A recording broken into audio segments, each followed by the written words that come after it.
नमस्कार दोस्तों। कहते हैं कि जब तक पुरुष स्वयं को स्त्री से श्रेष्ठ मानेगा, समाज तरक्की नहीं कर सकता। लड़की और लड़के को बराबर शिक्षित कीजिए, घर में बराबर समझिए। लड़की होने पर अफसोस और लड़का होने पर थाली जिस घर में बजाई जाती है, उस घर की तरक्की कैसे हो सकती है।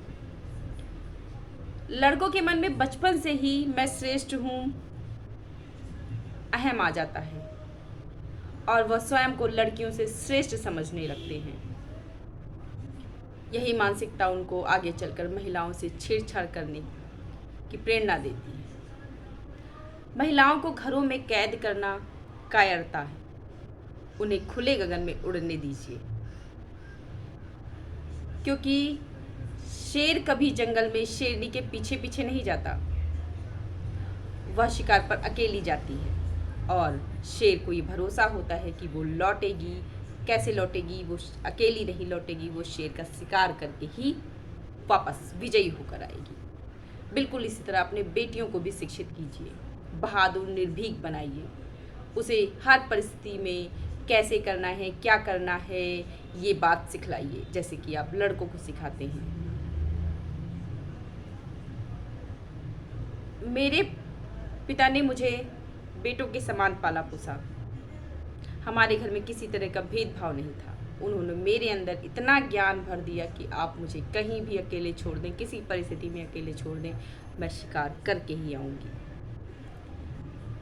और मेरे परिवार में सबको ये मालूम है कि मैं किसी भी परिस्थिति में खुद को संभाल सकती हूँ और मैं गांव शहर दोनों जगह पर रही हूँ। तो और हर प्रकार के वस्त्र मैंने पहने हैं और अपने शौक भी पूरे किए हैं। घूंघट से लेके चूल्हे तक आकाश में उड़ती हूँ, लेकिन मुझे मालूम है कि मुझे कब, कहाँ और कितना उड़ना है। पुस्तकों को अगर पढ़ा है तो मालूम है कि यही तो स्त्रियों का असली रूप है। असल में वेदों की माने तो महाभारत युद्ध के बाद स्त्रियों की दशा बहुत खराब हुई और रही सही मुगल काल में पूरी हो गई। स्त्रियों को लूटकर उन्हें संपत्ति बना लिया गया।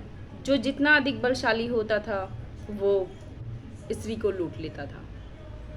रही सही कसर अंग्रेजों के शासनकाल में पूरी हो गई। अंग्रेज जहाँ भी सुंदर स्त्री देखते वो से उठा ले जाते थे। हम उनके गुलाम थे, कुछ कर भी नहीं सकते थे। आज़ादी मिली तो उसका स्वरूप भी भयानक। जिन हिंदू मुस्लिम ने मिलकर अंग्रेजों से उनकी अपनी सत्ता वापस ली, उनसे जीते, जाते जाते वो अंग्रेज हमें ही आपस में लड़ा गए। स्त्रियों की रक्षा करते करते हिंदू धर्म लगभग छिन्न भिन्न सा हो गया, अपनी स्त्रियों को छिपाते छिपाते। हमने उन्हें पुरुषों से नीचा, कमज़ोर, निर्बल, असहाय, केवल घरेलू काम करने के लिए बाध्य कर दिया है। लेकिन प्रतिभा किससे छिपती है? जैसे ही स्त्रियों को अवसर मिला वो फिर से पंख फैलाई और वह ऊंचाइयों को छूने लगी। लेकिन उड़ते उड़ते वह फिर शिक्षा के अभाव में गलत दिशा में चली गई। आज शिक्षित और अशिक्षित दोनों वर्गों को मिलकर वापस वैदिक काल की तरह अपनी संस्कृति और संस्कारों को समझना होगा। स्त्रियों को उनका खोया हुआ सम्मान वापस देना होगा। स्त्री पुरुष से ना कभी कम थी और ना ज़्यादा। ईश्वर स्वयं स्त्रियों को अपने साथ लेकर बैठे हैं और सभी देवियाँ प्रसन्न नजर आती हैं, दिखाई देती हैं। ठीक इसी तरह हमें भी समाज को जागरूक करना है कि स्त्री पुरुष में ना कोई बड़ा है ना कोई छोटा। अपनी बेटियों को भी बेटे के समान शिक्षा दीजिए, उसे शिक्षित करिए। याद रखिए, पुरुष स्त्रियों को स्वतंत्रता नहीं दे रहे, बल्कि वह उन्हें वो लौटा रहे हैं जो उन्होंने स्वतंत्रता मुगल काल में कहीं खो दी थी। प्राचीन काल में राजकुमारियां अकेले विचरण करती थीं और गलत पुरुष सामने आने पर वो उसके सिर को धड़ से अलग कर देती थीं। वह अपने पिता और भाई को नहीं पुकारती थीं और उनके पिता और भाई उन पर गर्व महसूस करते थे, तभी तो वो राजकुमारी कहलाती थी। आज आवश्यकता है कि हम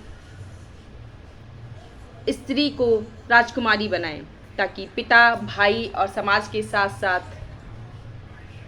समाज भी स्त्री पर गर्व कर सके। राधे राधे दोस्तों, राधे।